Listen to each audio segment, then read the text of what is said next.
जी news channel मध्ये सर्व प्रेक्षकांचं हार्दिक स्वागत। ताज्या घडामोडी पाहण्यासाठी जी न्यूज चॅनलला सबस्क्राइब करा। सद्गुरू ग्रामविकास प्रतिष्ठान संचलित डायनॅमिक इंग्लिश स्कूल कर्जतमधील इंग्रजी माध्यमाची उत्कृष्ट निकालाची परंपरा असलेली पहिली शाळा CBSE आणि स्टेट बोर्ड अशा दोनही अभ्यासक्रमांची सोय, सर्व परीक्षांसाठी तज्ञ आणि अनुभवी शिक्षकांचं विशेष मार्गदर्शन। Dynamic English medium school Karjat.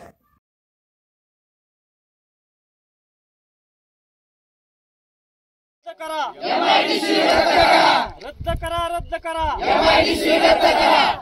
आमच्या काळ्या आईचा सौदा करू नका, आमच्या काळ्या आईचा सौदा करू नका। सुपीक जमिनीतून रद्द करा। अहिल्यानगर जिल्ह्यातील कर्जत तालुक्यातील कोंबळी परिसरामध्ये होत असणाऱ्या MIDCला स्थानिक शेतकऱ्यांनी विरोध दर्शवला आहे। शेतकऱ्यांनी या MIDCला विरोध दर्शवतानाच प्रसंगी तीव्र आंदोलन करण्याचा इशारा देखील दिला आहे। कर्जत तालुक्यातील कोंबळी, खांडवी, थेरगाव परिसरामध्ये MIDC मंजूर झाली असून त्याचे जमिनीचे अधिग्रहणाचे काम सुरू आहे। शेतकऱ्यांच्या 7/12 उतारावर तसे शिक्के देखील मारण्यात आलेले आहे। यामुळे या ठिकाणी कोणतीही नोटीस न देता प्रशासनाने थेट जमिनीवर शिक्के मारल्यामुळे आंदोलक आणि शेतकरी या ठिकाणी संतप्त झाले आहेत। कोणत्याही परिस्थितीमध्ये आम्हाला MIDCची आवश्यकता नाही, आमच्या बागायत जमीन आम्हाला हवे आहेत आणि आम्हाला MIDC नको अशी भूमिका आंदोलकांनी घेतली आहे। पाहूया काय म्हणाले आंदोलक यावेळी बोलताना। MIDC पहिला मुद्दा हा आहे की व्हायलाच नाही पाहिजे, बरोबर आहे का नाही। आज आम्हाला 2 एकराचं क्षेत्र आहे, 2 एकराच्या क्षेत्रातून आम्ही कुठं भूमिहीन व्हायचं, बरोबर आहे का नाही। आज माझ्या सासू सासऱ्यांनी 25-30 वर्ष लढून कोर्टात आज मी तिथं जमीन करायला लागली आणि सरकारचा डोळा, शासनाचा डोळा आमच्या इथं MIDC करायची। माझा पूर्ण काय आमचा सगळ्या शेतकऱ्यांचा विरोध आहे। आज वयस्कर माणसांनी शेतं, नाळी, तळाची तळं बराशी करून त्यांनी रुपया रोजांनी सालं घालून आज त्यांनी त्यांची वावरं जपून ठेवली। आज तुम्ही आज या वयस्कर माणसांचा विचार करायला पाहिजे शासनाने आणि नंतर या तरुण पिढीचा विचार करायला पाहिजे। त्यामुळे मी अजून तुम्हाला सांगते, ज्यांचा डोळा MIDCवर आहे त्यांना माझा पूर्ण हे विरोध आहे। तुमचा जर आमच्या शेतीवर MIDC करायचा डोळा असेल तर आज तुम्ही पहिल्यांदा वयस्कर माणसांना विष पाजायचं आणि नंतर आम्हाला विष द्यायचं।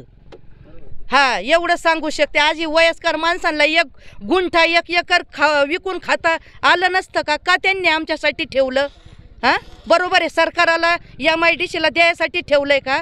सरकाराला हे सुद्धा कळत नाही का ह्या माणसांची जमिनीवर आपण कसं काय त्यांना MIDC करून द्यायची? न्या ना तिकडं डोंगरावर न्या, कुठं न्या तिकडं करा। तुम्हाला डोंगर बिंगर काही नाही का करायला? आज लोकांनी किती खर्च केला, आज लाखां रुपये कर्ज काढून लोकांनी आज बागा, विहिरी, तळं, नालं केले। आज ती व्याज बरीत आहेत का खिशातून पैसा जातोय का? आज त्यांचा जीव किती तळमळत असन।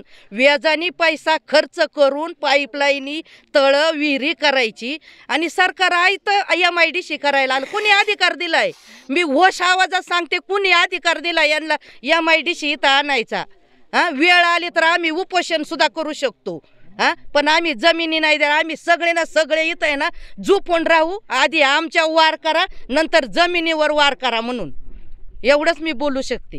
बहिणीचे पैसे नको पण आमची जमीन घेऊ नका एवढंच सांगायचं आहे ना आम्हाला। अजिबात आमच्या वावरात MIDC होऊनच द्यायची नाही, एवढंच बस, बाकी काही नाही बोलत। पण इथं तुमची जी भावी पिढी आहे, युवक आहे, त्यांना रोजगार उपलब्ध होईल, नोकरी मिळेल त्यांना। आज आपलं द्यायचं आणि उद्याचं बघायचं का उद्या भेटन का नाही ते आम्हाला सांगून लिहून दिलंय का ते आम्हालाच रोजगार भेटणार आहे म्हणून? आणि काय रोज भेटणार आहे हे तरी माहिती आहे का आम्हाला की उद्या तुम्हाला एवढा रोज देणार आहेत म्हणून? आम्हाला पाहिजेच नाही ते, आम्हाला आमची शेती बस, बाकी काहीच नको आम्हाला। तुमचा रोज नको आणि तुमची MIDC नको। MIDC आम्हाला काहीच नाही लागत, आमची शेती लागते आम्हाला, बाकी काही नाही। लोक आहोत, गरीब आहेत, याच्यात एकही चांगल्या पुढाऱ्याची जमीन नाहीये तर आमच्या जमिनी घ्यायलाच नाही पाहिजे, आम्हाला द्यायच्याच नाहीये। आम्हाला MIDC होऊन द्यायची नाही, आमचे मुलं बाळ उपाशी राहते आणि आमच्या सासऱ्यांनी इथं झिजले तसे गुडघे माझ्या सासूचे गुडघे चलत नाहीत, गुडघ्याने चलून देत नाहीत. एक तर कष्ट केलंय आणि आज MIDC व्हायची म्हणल्यावर आम्ही काय खायचं? आम्हाला कुठं जमिनीच राहत नाहीत ना. जमीन आम्हाला आमचं क्षेत्र द्यायचं नाही, आम्हाला नको आहे. सरकारने त्यांच्याच मनाने कायद्यानुसार शिक्का ते हे केलंय. सरकारने येऊन सर- पाहावं अशा येऊन- जमिनीत कसं आणि MIDC उभा आमच्या करायची. शेती बागायत असून त्यांनी असं जिरायत दाखवलंय. आम्हाला त्या आमच्या जमिनीत देणार नाही. आम्हाला जिरायताचे नको आणि पैसे नाही, आणि आम्हाला- बागायताचे नको. आमची शेती द्यायचीच आम्हाला नाही ठेवायची आम्हाला आमची शेती. आणि त्यांना तर बळजबरीने करायची असली ना, आम्ही आमच्या आत्महत्या आम्ही इथं करू शकतो. आणि मग सगळ्या आमची गरीब शेती लोकांच्या घ्यायची. गेल्यात, पुढाऱ्यांच्या कोणाच्या शेती गेल्या नाहीत, आमच्या सगळ्या सर्वसामान्य लोकांच्या शेती गेलेल्या आहेत. मग आमच्यावरच का हा अन्याय? तिला पूर्ण विरोध आहे आणि आम्ही भूमिहीन होतो. आणि भूमिहीन झाल्यावर आम्ही सगळ्यांनी जायचं कुठं? तुम्ही आम्हाला म्हणतात तुम्हाला आम्ही रोजगार देऊ, पण तुमच्या रोजगाराने आम्हाला काय करायचं आहे? आम्ही शेतीत पिकवतो, तेवढ्यातच आम्ही आनंदित आणि आम्हाला आमची शेतीच पाहिजे, आम्हाला दुसरं काही पाहिजे नाही. आणि सरकारने विचार करावा आमचा आणि ही MIDC इथं करूच नाही, हे आमचा शेतकऱ्यांचा विरोध आहे. ओके. मजुरी करून जमीन कमी. मला जमीन फक्त 3 एकर आहे. 2 मुलं आहेत, कामाला नाहीत. एकदम बिकट परिस्थिती. त्याच्यामुळे मला काही जमीन द्यायची अजिबात MIDC जमीन द्यायची. सरकारने बळजबरीने घेतल्यावर काय करणार? हा? सरकारने बळजबरीने तुमची जमीन बळजबरी केली तर मारणार मी तिथं.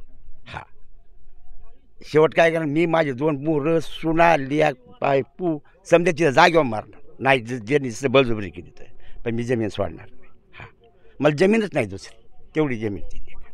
हा, मेंढ्या वळून शेती घेतली आणि ती पण जायची म्हणल्यावर मग आम्हाला बरं वाटतं का?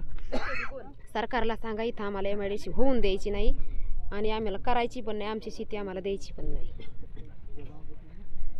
आमची शेती गेलीच नाही पाहिजे. आम्ही आतापर्यंत आमचं जिरायत होतं, आता आम्ही बागायत केलंय.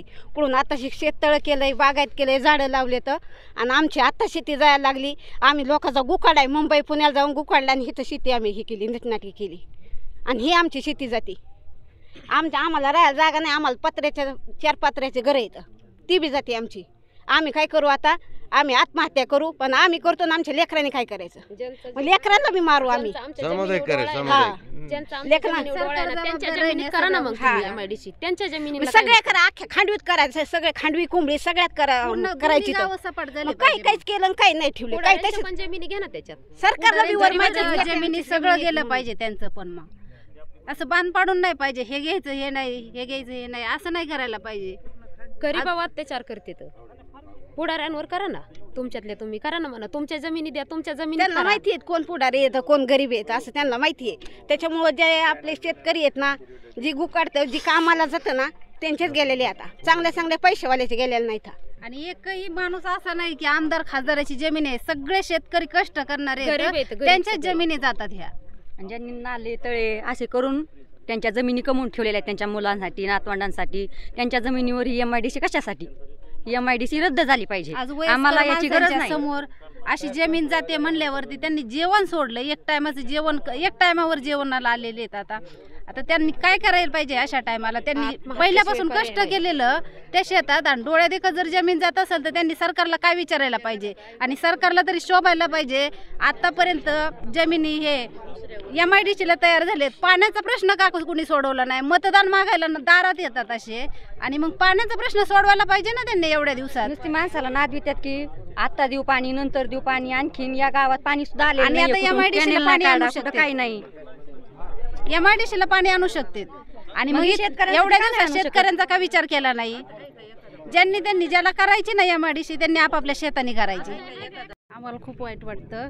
म्हणजे आम्हाला MIDC नकोच आहे. कारण शेतकरी शेवटी आहे ना जगाचा पोशिंदा आहे पहिली गोष्ट. आणि सरकार काय सांगतंय? तुमच्या म्हणजे हजारो मुलांना रोजगार प्राप्त होणार. तर हजारो मुलांना रोजगार प्राप्त करण्याआधी शेतकरीच जगाला पोचवतोय. तर त्या मुलांना रोजगार एकाला देणार तुम्ही, बाकीच्यांनी काय करायचं? त्यासाठी MIDC रद्द करा. आज आमच्या शेतामध्ये कष्ट करायला एवढे माणसं येतात ना, ते पोट भरतात. त्यांना रोजगार आम्हीच प्राप्त करून दिलेला आहे पहिली गोष्ट. आणि जमिनी कसं पाईपलाईनी केल्यात, लेवल केली आहे. आज वयस्कर माणसं जेवढे आहेत ना घरात, त्यांनी पहिल्यापासून कर्ज काढून डोक्यावर हाडाची गाडं केले, खडकाला धडका घेऊन आत्तापर्यंत जमिनी उभ्या केल्या. आणि आज जर त्यांच्याच पायाखालची जमीन तुम्ही सरकवताय म्हणल्यावरती सरकारने खूप मोठा धोका केलाय आमच्याशी. मनाचा कारभार आहे सरकार, मनमानीच झालाय तो. हे असं करायला नाही पाहिजे. जिथं तुम्हाला काही नोटीस वगैरे आल्या होत्या का आधी घेणार? आता नोटीस आल्यावर माहिती पडलंय सुरुवातीला काय आलं का? काय नाही. नोटीस आले, ते शिक्के पडले, त्याच्यामुळे आम्ही मग नंतर पाहिलं. सरकारचा मनाचा कारभार आहे. ही MIDC रद्द झाली पाहिजे. MIDC नको आहे आम्हाला. उद्या आमच्या मुलाबाळांना आज नोकरी करणारी मुलं आहेत तरी त्यांना शेती पाहिजे, मुलगी द्यायला विचार करतात. उद्या मुलांचं कसं होणार? आमच्या पुढच्या पिढीचा विचार केलाय का सरकारने? नाही केलेला विचार. मग आम्ही आमचं हाय ह्या पद्धती स्थितीत जगण्याला तयार आहेत. आम्हाला आमच्या शेतामध्ये MIDC होऊनच द्यायची नाहीये. आम्हाला 100% विरोध आहे MIDC. आणि ज्यांना वाटतंय ना, ज्या सरकारला वाटतंय ना करायची, त्यांनी त्यांच्या स्वतःच्या शेतामध्ये करावं. आमचा विरोध आहे त्याला. आमची पहिली जमीन हे तलावात गेली. त्यानंतर आमच्या सासऱ्याने खडकाला धडक घेऊन शेनी जमीन नीट केली. त्याच्यात आम्ही मूठभर पिकवून खातो. आणि ती जमीन आज आमची जायची म्हणल्यावर आमच्या जीवाला इतका अन्याय अत्याचार वाटतोय की असा जीवाला धर पण राहिलेला नाहीये. त्यासाठी हे अन्याय आमच्यावर होऊ नये यासाठी आमचा लढाई. या खांडवी कोंबडीमध्ये MIDC जी होते प्रायोजित, याला पूर्ण शेतकरी, जी कृती समिती किंवा खांडवी कोंबडीतील इतर शेतकरी ह्या सर्वांचा 100% विरोध आहे. आणि एक दुसरी गोष्ट ना, ही MIDC आहे ही पूर्णतः बेकायदेशीरपणे ह्या प्रशासनाने इथं कोंबडी खांडवीमध्ये आणलेली आहे. तर ह्यासाठी शेतकऱ्यांना कुठलीही पूर्वकल्पना देण्यात आलेली नाही. ना कुठलं याचं चावडी वाचन झालं, ना कुठल्या इथं शेतकऱ्याची संमती घेतली. हा 1961च्या 32(2) अंतर्गत हे ज्यांनी जे कलम आणलेलं आहे हे पूर्ण शेतकऱ्यांना जमीन हस्तांतरण करण्यास त्याला भाग पाडतंय. तर या संदर्भात ह्या पूर्ण शेतकरी संघटनेने आम्ही विरोध केलेला आहे. तर या संदर्भात जी MIDC होती ह्याला आमच्या मते की ह्या शेतकऱ्यांना कुठलीही पूर्वकल्पना न देता ह्यांनी जी MIDC अधिग्रहण करतात याला कुठलीही ह्याला प्रशासकीय म्हणजे जी ही होती यंत्रणा जी काम करते ह्याला डायरेक्ट शेतकऱ्यांनी आम्ही ते जाऊन चौकशी केली असता तर त्यांनी डायरेक्ट अधिग्रहण करणार म्हणजे सांगण्यात आलेलं आहे आम्हाला. आणि ह्याच्यावरती औद्योगिक विकास महामंडळाचा शिक्का पण पडलेला आहे. तर ह्या MIDCसाठी इतर शेतकरी पण आम्ही हे लढा देत आहोत. तर ह्या संदर्भात आम्ही ही पत्रकार परिषद आयोजित केलेली आहे. तर ह्या संदर्भात आम्ही ही 100% आमचा विरोध आहे. स्थळ पाहणीसाठी पथक आलं होतं, पथक कुठलंच आलेलं नाही. आणि हे जे पथक तुम्ही म्हणतायत हे खांडवी ही कोंबडी रवळगाव थेरगाव या ठिकाणी सर्वे झालेला त्यांचा होता. हे अधिकाऱ्यांनी पण कबूल केलेलं आहे. तर ते अचानक बदलल्यामुळं इथं काही स्थळ पाहणी झालेली नाही. आपण जर पाहिलं तर या परिसरामध्ये MIDC झाली तर तुमच्या इथल्याच मुलांना हाताला रोजगार उपलब्ध होणार आहे. मग विरोध कशासाठी? रोजगार कुठला उपलब्ध? ही बागायत जमीन आहे ना आपली, ह्याच्यामध्ये फळबागा दिसतात तुम्हाला. इथं शेतकऱ्यांची सुपीक जमीन आहे. तर तुमच्या भूमी अधिग्रहण कायद्यात तुम्हाला सुपीक जमीन घेता येत नाही असं कायद्यात त्यांचा उल्लेख आहे. शेततळे फळबाग आहेत, बऱ्यापैकी इथं लोकांचं रब्बी हंगामातली इथं लागवड येतं कांद्यासारखं. रोजगाराचा जर विषय पाहिला तर पाण्याचा मुद्दा सगळ्यात महत्त्वाचा. 30 ते 35 40 वर्ष झालं हे 12 गावं वंचित आहेत पाण्या वेचून. माझं म्हणणं असं आहे की MIDC होण्या अगोदर किंवा कोणताही प्रकल्प होण्या अगोदर ग्रामपंचायतात किंवा शेतकऱ्यांना चौकशी होणं कामी, कोणतीही नोटीस पाठवणं कामी. आमदार असतील, खासदार असतील, ह्यांनी जर अशा मनमानी पद्धतीचा जर कारभार केला तर 100% शेतकऱ्यांचा हा विरोध राहणार आहे. पहिल्यांदा MIDC ही पाटस इथे आपलं पाटेगाव इथं गाजत होती. तर तिथं MIDC गाजत असताना त्यात दोन्ही आमदाराच्या राजकीय हेतूपोटी ती कोंबडी पहिल्यांदा रवळगाव आणि थेरगाव ह्या शिवेला आणण्यासाठी त्यांचा प्रयत्न केला. इतर काय आमदार लोकांनी ती रिजेक्ट झाल्यामुळे अतिघाई इलेक्शन आल्यानंतर अतिघाईमध्ये निर्णय हा MIDCचा न शेतकऱ्यांना विचारता हा इथं घेण्यात आलेला आहे. एकाही शेतकऱ्याला विचारण्यात आलेला नाही, एकही अधिकारी आलेला नाही. तर माझं एक मत आहे की 35 ते 40 वर्ष झालं आम्ही पाण्यापासून वंचित आहेत. MIDC तुम्ही करताय ना तर MIDCला पाणी लागतं, बरोबर? तर पाणी पहिल्यांदा तुम्ही उपलब्ध करायला पाहिजे होतं. आम्हाला 40 वर्ष झालं आम्ही वंचित आहेत. आम्हाला रोजगार आम्ही तुम्हाला देऊ, आमदारांना रोजगार, खासदारांना रोजगार आम्ही स्वतः देऊ, पण आम्हाला तुमच्या रोजगाराची गरज नाही. सगळ्यात महत्त्वाचा मुद्दा असा आहे की तुम्ही आम्हाला अगोदर विचारणा व्हायला पाहिजे होती. गावात तुम्ही कमीत कमी मिटिंग ठेवायला पाहिजे होती. जसं पाटेगावचं झालं तिथं शेवाळे अण्णा बोलले असतील, इतर काही ग्रामपंचायत बोलली असतील, सरपंच उपसरपंच बोलले असतील. हे असं झालं आहे पुढारी तुपाशी आणि आमचा शेतकरी उपाशी, ही कंडिशन खऱ्या अर्थाने झालेली आहे. त्यामुळे आम्ही ह्या MIDCचा जाहीर असा निषेध करीत आहोत आणि इथून पुढेही आम्ही हा लढा कायमस्वरूपी उभा करणार आहेत. अक्षरशः 50 ते 60% लोक इथं भूमिहीन होणार आहेत. आमच्या काही शेतकरी बांधव, साळुंके कुटुंब असेल, तापकीर कुटुंब असतील, 500-1000 रुपये रोजाने जाऊन जमिनी विकत घेतलेल्या आहेत. आयुष्य त्यांचं ह्या जमिनीमध्ये गेलेलं आहे. तर सगळ्यात महत्त्वाचा मुद्दा असा आहे की त्यांना भूमिहीन करून तुम्ही काय उद्देश साध्य करणार आहेत, कोणाला रोजगार देणार आहेत? MIDC होण्यासारखं क्षेत्र आहे काही? सगळ्यात मोठा मुद्दा आहे. MIDC कुठं होती? नगरसारख्या MIDC खिळखिळ्या झालेल्या आहेत. सगळ्यात मोठा महत्त्वाचा मुद्दा आहे. सुपा MIDC खिळखिळी झालेली. मग तुम्ही MIDC इथं उपलब्ध करून कोणता राजकीय हेतू कोणता साध्य करणार आहात? ही माझा आमदारांना, खासदार साहेबांना आव्हान आहे. त्यांनी माझ्या प्रश्नास उत्तर द्यावे. आणि माझी जमीन गेलेली नाही तरी मी ह्या शेतकऱ्यांसाठी लढ्यासाठी मी खंबीरपणे वेळोवेळी 8 दिवस झालं मी यांच्याबरोबर पळत आहे. वेळोवेळी मार्गदर्शनाचा विषय चाललेला आहे. जिथं यांना साथ लागेल, रस्ता रोको असेल, भले आमदार खासदार गावबंदी असेल, सगळ्यात पुढाकाराने आम्ही सर्व ग्रामस्थ, कुंबळीत असतील, खांडवीतील असतील, आम्ही सर्व ग्रामस्थ यांना गावबंदी करणार आहोत. कारण की त्यांना विचारणा केलीच पाहिजे. गावबंदी करणार नेत्यांना, पुढाऱ्यांना, सरपंच असतील, जे सपोर्ट देतील त्यांना 100% आम्ही गावबंदी करणार म्हणजे करणार. तुम्ही तुमच्या जमिनी का नाही दिल्या? काही पुढारी असतील हे स्थानिक गावातले, दोन्ही गावातले, त्यांनी त्यांच्या जमिनी का नाही दिल्या MIDCसाठी? त्यांच्या जमिनी का वगळण्यात आल्या? बऱ्याचशा जमिनी अशा आहेत की त्या वगळण्यात आल्यात. त्या का वगळण्यात आल्या त्याचं बी त्यांनी उत्तर दिलं पाहिजे असं माझं मत आहे. कारण की कोणतीही गोष्ट जेवढे साहेब होताना पूर्ण कल्पना किंवा अधिसूचना ही दिली जाते. ही यातली एकही अधिसूचना काय दिली नाही. हम करो कायदा अशा पद्धतीने आमदार साहेबांनी यांनी राजकारण आणून अतिघाई मध्ये हा निर्णय त्यांनी घेतलेला आहे. तरी बी सर्व शेतकऱ्यांना विचारण्यात यावा. उत्स्फूर्तपणे सर्व शेतकरी आता आलेले आहेत. 3 तास झालं वाट पाहत आहेत. त्यांना खरोखर अर्थाने न्याय पाहिजे. त्यांना जमीन द्यायची नाही आहे, त्यांना रोजगारही नको. तुम्ही सगळ्यात महत्त्वाचा प्रश्न जो आहे, दोन्ही आमदारांना माझी विनंती आहे, 35 ते 40 वर्ष 3 पिढ्या आमच्या गेलेल्या आहेत. तुम्ही पाहण्यासाठी प्रयत्न करा. आम्ही तुमचं सहर्ष स्वागत करू. खासदार साहेब असतील, पालकमंत्री असतील, ह्यांनी खरोखर आमच्या पाण्याचा प्रश्न सोडावा. 12 ते 13 गावचा आत्तापर्यंत भरपूर जणांनी लढा दिला. एकाही व्यक्तीने, कोणत्याही आमदारांना असतील, फक्त आम्हाला तोंडाला पाणी पुसण्याचा कार्यक्रम केलेला आहे. ह्यांनी पाण्याच्या मुद्द्यावर सोडून दिला. विषय डायव्हर्ट करायचा म्हणून MIDCच्या मुद्द्यावर आणून थांबवलेले. ह्याच्यामध्ये 100 नाही गावात ज्याची जमीन नाही गेली. कारण की का मी आलो इथं तर आमच्या गावात प्रदूषण होणार आहे. उद्या बिहारी लोक येणार आहेत, इतर लोकांना रोजगार उपलब्ध होणार आहे. अहो महाराष्ट्रातील लोक इतर बाहेर जाऊन रोजगार उपलब्ध करीत आहेत. आता सध्या चालल्या गुजरातला कंपन्या, आणि इथं कंपनी कोणती आणणार आहेत? ती कोणती कंपनी? अदानी वगैरे, अंबानी कोणी येणार आहेत का इथं? आणणार आहेत का प्रोजेक्ट एखादा मोठा?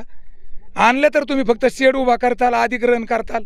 ही 4 पिढ्यांनी ही फॅमिली ज्याची जमीन जाईल ती मागं रिवर्स होणार आहेत. कारण की इथं अधिग्रहण केल्यानंतर ह्यांना बी लोन भेटणार नाही, बँकिंग उभा करणार नाही. म्हणजे ह्या माध्यमातून मला एवढंच बोलायचं आहे. माझे 2 शब्द थांबतो. आमच्यावर ह्याच्या आधी 32 वर्षापूर्वी शासनाने आमचे काही तलावात जमीन आमच्या घेतल्या होत्या. 40-45 वर्ष त्याला होऊन गेले. आणि त्यावेळेस आमच्यावर मोठा म्हणजे दुःखाचंच म्हणजे हे झालं.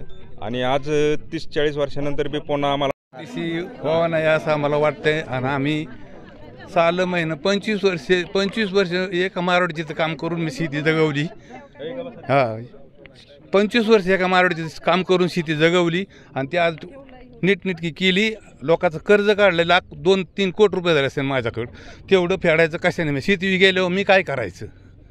त्यामुळं MIDC होऊ नये असा माझा पूर्ण विरोध आहे.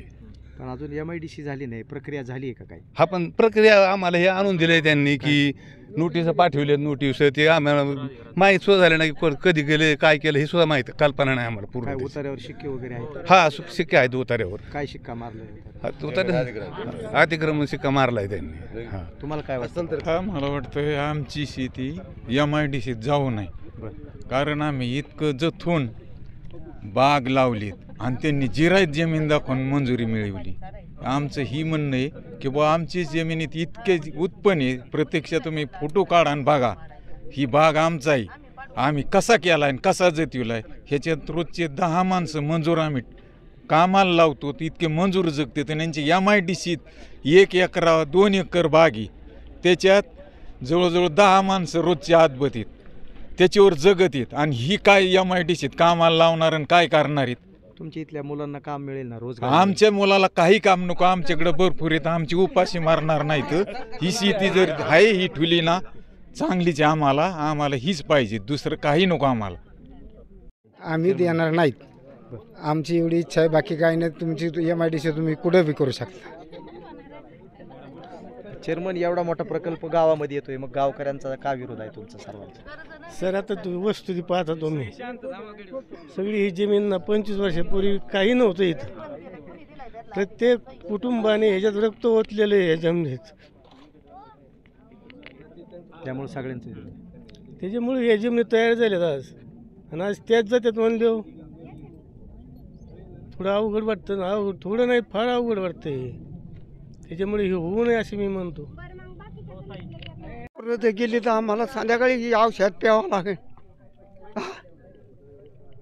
पण इथं युवकांना रोजगार उपलब्ध होईल ना? वावर गेली नाही पाहिजे. वावर गेली नाही पाहिजे.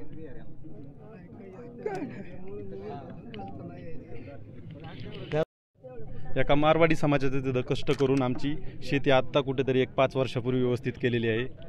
आम्हाला कळत नव्हत्यापासून ते कष्ट करून सगळ्या शेतीचं व्यवस्थित डेव्हलपमेंट केली, पाण्याची व्यवस्था केली आणि आत्ता कुठेतरी आम्ही शेती व्यवस्थित करायला लागलेलो आहोत. या अगोदर आम्ही बाहेरच्या गावांनी जाऊन कंपन्यांनी काम करून बी परिस्थिती बघितलेली आहे. ती परिस्थितीला कंटाळून आम्ही आता आमच्या गावामध्ये आलेलो आहोत. 1-2 वर्षापूर्वीपासून मी शेतीमध्ये जास्त प्रमाणे शेती करण्यात सक्रिय झालेलो आहे आणि 1 वर्षापूर्वी मी आत्ता डाळिंब लागवड केलेली आहे. आणि सरकारला माझी एक विनंती आहे, जी शेती आम्ही आधी 25 वर्षापासून जी पडीक होती ती आता आम्ही सुपीक केलेली आहे 5 वर्षापूर्वी, ती शेतीवर तुमचा डोळा जर असेल तर या MIDCला माझा पूर्णपणे विरोध आहे. पण आपण पाहिलं की युवकांचं भवितव्य MIDCवर आहे, युवकांच्या हाताला काम मिळणार आहे. मग तुम्ही युवक असून कोणत्या युवकांच्या हाताला विरोध आहे? आम्ही अगोदर जेवढी जमीन आमची नापीक होती ती सगळी आम्ही आता सुपीक केली 5 वर्षापूर्वी आणि त्या जमिनीवर जर तुमचा डोळा असेल तर युवकांना कुठे रोजगार भेटणार आहे? कोणत्या युवकांना रोजगार देणार आहे तुम्ही? ज्या टॉपच्या कंपन्या आहेत त्या सगळ्या आज आपला महाराष्ट्र सोडून गुजरातला चाललेल्या आहेत. या इथं MIDC जरी झाली तरी कोणती MIDC तुम्ही कंपन्या कोणत्या आणणार आहेत? MIDCसाठी लागणारी पाणी, त्यासाठी वीज. शेतकरी 25-30 वर्षापासून पाण्याची मागणी करत होते, त्यावेळेस पाणी कुणी आम्हाला दिलेलं नाही आहे आणि आता MIDC व्हायची तर पाणी आणणार कुठून आहेत? रोजगार कसा उपलब्ध करून देणार आहेत? आणि दिला तरी कोणता रोजगार देणार आहेत तरुणांना?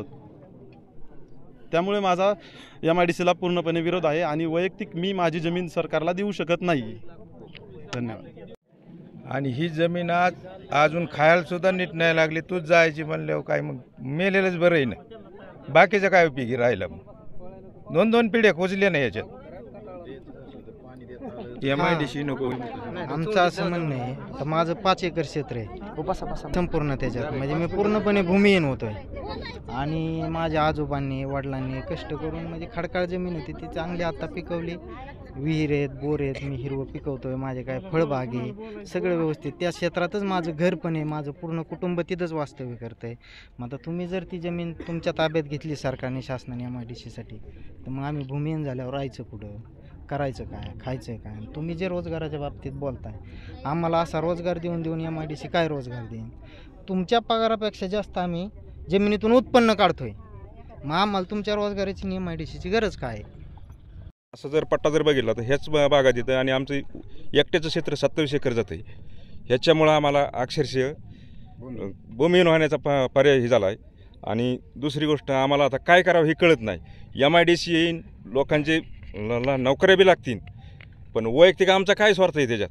आज आम्हाला इथं थांबायला सुद्धा जागा राहत नाही, काय करणार आहेत आम्ही? त्याच्यामुळे शासनाने याची दक्षता घ्यावी आणि आम्हाला सहकार्य करावं, एवढीच आमची अपेक्षा आहे. एवढी आमची अपेक्षा आहे. ह्याच्यापेक्षा आमचं काय बाब जसं आम्ही काय बोलू शकत नाही. आमचं लय मोठं नुकसान होतं ह्याच्यात. तुमची किती जमीन आहे, किती जाणार आहे? आमची 27 एकर जमीन आता जाणार आहे आणि म्हणजे आमचे कसे दुसऱ्या नावावर एक क्षेत्र आहे, पण ते बी पहिलं जे आखणी झालेली ते सुद्धा क्षेत्र त्याच्यात येतं आहे आणि आम्हाला असं कळतं की बाबा ते क्षेत्रसुद्धा पुन्हा तुमचं लगेच घेणार येतं. हे इलेक्शनचं एक जवळ आल्यामुळे यांनी तात्पुरता सर्वे करून ही केलेलं आहे. बाकीचं क्षेत्रसुद्धा पुन्हा ग्रहण करणार येतं, त्याच्यामुळं आमचं पूर्ण क्षेत्र जाणार आहे. मग आम्ही काय करायचं? आम्हाला सरकारने हॅलो, मी वैभव तापकेरे आणि माझी जमीन माझ्या वडिलांची आमची सगळ्यांची अधिग्रहण या ठिकाणी झालेली आहे. पण आम्ही चालू आहे प्रोसिजर, पण या ठिकाणी आम्हाला पूर्व कल्पना नाही. प्रशासनाचा वरून दबाव आहे. आम्हाला अचानक माहीत नसल्यामुळे शिक्का पाडल्यानंतर आम्ही अचानक पाहिल्यानंतर आम्ही हे केलं. मीडियाचं तुमच्या प्रेससंग आम्ही संपर्क केला तर मनमानी कारभार प्रशासनाचा चालू आहे. बुवा प्रशासनावर नेमका वचक कुणाचा आहे? प्रशासनावर वचक कुणाचा? मग प्रशासनाने आता शिक्के टाकणाऱ्यांनी टाकला, पण कोणाच्या दबावाखाली टाकला? कुठल्याही शेतकऱ्याला पूर्व कल्पना नाही. मग आमची जाणतं आम्ही भूमिहीन होतो ना. बरं, माझं उदाहरणावर शेती वे, मग आमची जर शेती गेली ना, आमचे आई बाय सगळे आई वडील पोरं आम्ही जर उपाशी मारत तर आम्हाला हे MIDCचा उपयोग काय? आम्हाला द्यायची नाही. आम्ही शेती देणार नाही. आम्ही आम्हाला नाही. कशामुळे काय? नातवंड जगते कशाच्या जीवावर? आम्ही कशाच्या जीवावर पोट भरायचे? आम्हाला तीच वाटतं. आम्हाला शेती द्यायची नाही. आम्ही हाय तेवढी शेती आम्हाला. आमची जर शेती गेली तर आमची पोरं आजच बेकारी झाली. काय करायचं? कुठं जायचंय? आम्ही आज जेवढं पिकलं तेवढं आम्ही शेतीतनं घालून नीट केलं. आम्ही एवढं जिथली तिथं आम्ही अन्न जीवाला खाल्लं नाही, पोटाला असा इतर खर्च केला नाही, पण आम्ही शेती नीट करून ठेवली. आणि आज आमची अचानक शेती घेतली ह्यांनी. आम्हाला झोपा येत माहीत तरी करायचं ना. माहीत सुद्धा नाही. माहीत नसताना आमची शेती घेतली. आम्हाला ना 1 गुंठा सुद्धा शेती राहत नाही. पूर्ण जमीन जाते. पूर्ण जमीन जाते. 1 गुंठा सुद्धा आमचे लेकरं आज बेकारी होते. कुठं जायचं त्यांनी? आम्हाला शेती द्यायची नाही. MIDC अजिबात आली नाही पाहिजे. आणि MIDC आली तर आम्ही आत्महत्या करणार. तिथं आत्महत्या करणार 100% एवढं मात्र आहे. मी अर्जुन नामदेव तापकीर, राहणार खांडवी, शेतकरी बोलत आहे की या ठिकाणी शासनाने जो MIDCचा प्रकल्प आणण्याचा घाट घातलेला आहे, यामध्ये शेतकऱ्यांचं जीवन उद्ध्वस्त होणार आहे आणि बरेचसे शेतकरी भूमिहीन होणार आहेत. या ठिकाणी सर्व शेतकऱ्यांनी आपल्या जमिनी चांगल्या प्रकारे सुपीक केलेल्या आहेत. पाण्यासाठी विहिरी खोदलेल्या आहेत, बोरवेल्स घेतलेले आहेत, शेततळी तयार केलेले आहेत. काहींनी डाळिंबाच्या बागा बसवलेल्या आहेत. आणि असे असताना शासनाचा हा जो निर्णय आहे, हा निर्णय एकदम तुगलकी आहे आणि सर्व शेतकऱ्यांना देशोधडीला पाठवण्याचा प्रयत्न शासनाकडून होत आहे. तरी सर्व प्रशासनाने याची योग्य दखल घेऊन या ठिकाणी होणारा जो प्रकल्प आहे तो प्रकल्प रद्द केला पाहिजे. अनेक शेतकरी या ठिकाणी आत्मदहन करण्यासाठी देखील तयार आहेत. आम्ही वेळ प्रसंगी आमच्या प्राणाचं बलिदान देऊ, परंतु आम्ही आमची 1 इंच जमीन देखील या ठिकाणी प्रकल्पासाठी देणार नाही. याची सर्व शेतकऱ्यांनी नोंद घेतलेली आहे आणि प्रत्येक शेतकरी त्या ठिकाणी त्यासाठी तयार झालेला आहे. तरी सरकार दरबारी याची योग्य ती नोंद घेऊन लवकरात लवकर कारवाई करावी. फक्त सरकारने शिक्के मारले, शेतकऱ्यांना त्या ठिकाणी कर्ज मिळेना. आता शेतकऱ्यांना आत्महत्या केल्याशिवाय दुसरा पर्याय राहणार नाही. नुसता आणि शेतकऱ्यांच्या 7-12वर शिक्के मारून टाकले. शेतकऱ्यांनी कुठून कर्ज घ्यायचं? बँकेकडे गेले तर बँकमध्ये सिक्का कॅन्सल करून आणा. कोणाकडून आणायचा? त्यांना हेलपाटे मारावे लागत आहे. म्हणजे हे सरकार तुगलकी आहे, शेतकऱ्यांच्या विरोधी आहे, हे यामधून स्पष्ट होत आहे. स्थानिक वाद तो होता पुढं ते झालं की एका आमदाराने म्हणले पाठवणी करायची, दुसरे आमदार म्हणले नाही इकडं करायची. इकडं करता करता त्यांनी रवळगाव त्यांनी पॉईंट फिक्स केला. तिथं पॉईंट सर्वे बी झाला, मंत्रालयातून माणसं बी आले, सर्वे झाला. तिथं मी स्वतः होतो. त्याच्यानंतर तिथं ती तांत्रिक अडचण आली की शेजारी फॉरेस्ट क्षेत्र असल्यामुळं त्यांनी ती प्रक्रिया ती झाली थांबवली. आणि विधानसभा निवडणूक तोंडावर आल्यानंतर मग आता निर्णय काय घ्यायचा. काही स्थानिक पोटराला हाताशी धरून मग नंतर आमच्याकडे असा पर्याय व्यवस्था आमच्या गावामध्ये आणली. खांडवी कुंबळीमध्ये आणून पूर्वसूचना कोणतीही दिलेली नाही. त्याच्यानंतर कोणाला कुठं ग्रामसभा घेतलेली नाही, कुठं चावडी वाचन झालं नाही, कुठं काय दौंडी झालेली नाही. प्रत्येक कोणत्याही माणसाला इथं शेतकऱ्यावर कोणालाही काही केलेलं नाही. अचानक नोटीस आम्हाला आल्या आणि नंतर आम्ही अचानक सगळंच शेतकरी वर्ग जागा झाला. हे आता काय केलं पाहिजे बाबा. आता ह्यासाठी आम्ही सगळे एकत्रित लढा द्यायची तयारी झालेली आहे. आणि हे बेकायदेशीर म्हणजे तुम्ही 4 आणि 8 दिवसासाठी लोक विधानसभेच्या निवडणुकीच्या काळामध्ये 8 दिवसामध्ये तुम्ही ही प्रक्रिया पूर्ण केली कोणाला नाही विचारत घेता. ह्याच्यामध्ये जवळजवळ 25% शेतकरी असे आहेत की थेरगाव तलाव 45 वर्षापूर्वी क्षेत्र गेलेले भूमी, तिथं बी भूमी काय झालं राहिली थोडीफार क्षेत्र राहिले ती आता उरल्या MIDCत गेलं की म्हणजे ती पुरेच भूमिहीन होते. दुसरा प्रश्न असा की तुम्ही म्हणता रोजगार द्यायचा. इथं रोजगार आमच्या इथं कमी, आम्हीच रोजगार लावतोय. आमच्या इथं 10-5 दररोज लेबर कामाला आहेत आज मिळत नाही. आणि तुम्ही म्हणताय आम्हाला उलट बोलताय की आम्हाला तुमच्या लेबरची काय सोय. अहो तुमच्याकडे लावा, तुमच्याकडे आहेत ना भरपूर शेती क्षेत्र आहे, तिकडे बघा. बागायती क्षेत्रात तुमच्या पट्ट्यात करा. ह्या दोन्ही आमदाराच्या संघर्षात आमच्या खांडवी कुंबळीच्या गावात शेतकऱ्याला फार नुकसान झालेलं आहे आमच्या गावाचं. आज इकडून तिकडून आमच्या आजोबांनी क्षेत्र घेतलेले आहेत, वडिलांनी घेतलेले आहेत, ह्यांनी लोकांनी कोणी उपाशी राहून क्षेत्र जगवले टिकवलेले आहेत. आणि हे क्षेत्र जर तुम्ही आमचं सरकार जर ताब्यात घेत असलं तर आमचं पूर्ण शेतकऱ्याच्या विरोध आहे. इथून पुढे आमचं सर्व शेतकऱ्याचा जे या गटामध्ये जातील प्रत्येक शेतकरी रस्त्यावर उतरणारे, रस्ता रोको करणारे, आंदोलन करणारे आणि आत्मदहनाचा सुद्धा शेवटचा पर्याय आमच्याकडे तोय. जर आमच्यावर इच्छेविरुद्ध जर जायला लागले तर आम्ही आत्मदहनाला सुद्धा तयार आहेत. आत्महत्या करणार, आत्मदहन करणार, आणि ती बी तहसील कार्यालय असो, प्रांत कार्यालय असो, पोलीस स्टेशन पुढे असो, कुठं जाऊन आम्ही करू शकतो. तुम्हाला पूर्व परवानगी आम्ही मागणार आणि आम्ही कुठं जाऊन ती करू शकतो. ती सरकारने त्याची नोंद घ्यावी. एवढी स्वप्न तुमचं, दागिने आमचे. कर्जत शहरातील एक विश्वासार्ह सुवर्ण दालन म्हणजेच SC शेलार ज्वेलर्स. सोने, चांदी आणि हिऱ्याचे दागिने मिळण्याचं एकमेव ठिकाण. शुद्धतेची हमी, नवनवीन डिझाईन्स, परंपरेचा आधुनिक स्पर्श, सर्व दागिने हॉलमार्क प्रमाणित. संपर्क SC शेलार ज्वेलर्स, मराठी मुलांच्या शाळेसमोर, बाजारतळ रोड, कर्जत. 88 88 54 65 65 आणि 90 96 94 78 11.